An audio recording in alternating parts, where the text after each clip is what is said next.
Sa lalawigan sa Bohol, usa sa labing gi-atangan sa mga Bol-anon mao ang tinuig nga Christmas decoration contest sa Tagbilaran City General Services Office. Ani ang report.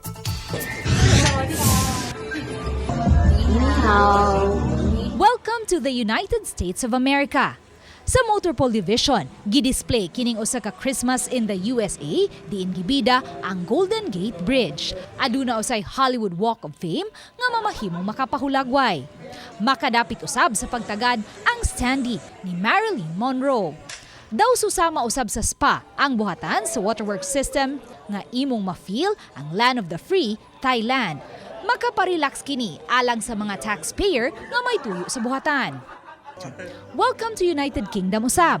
Ang PEG sa Supplies and Procurement Division diin adunay mga standee nila ni King Charles o Queen Consort Camilla. Mamahimo usab nga manawag sa telepono sa iconic telephone booth ug magpahulagway sa London Tower. Christmas in Russia usab ang theme sa Asset Management Office. Diin gibida ang ilang winter Christmas nga adunay snow ug giant Christmas tree. Kung gusto nimong makakita og cherry blossom ug Chinese pavilion, makit-an kini sa admin office ug sa general services. Gibida usab ang ilang mga lantern. Kining mga dayan-dayan nga gigamit sa mga kawani sa City Hall gikan sa mga recycled materials.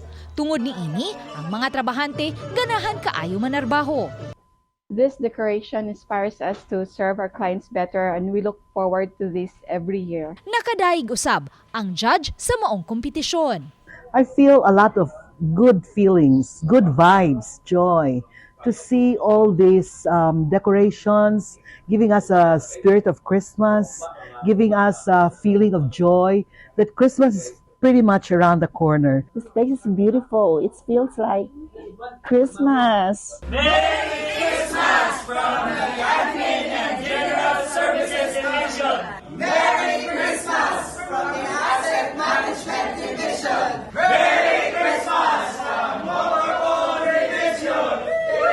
Sa Disyembre pa, masayran kun si kinsa ang midaog sa Christmas Decoration Contest.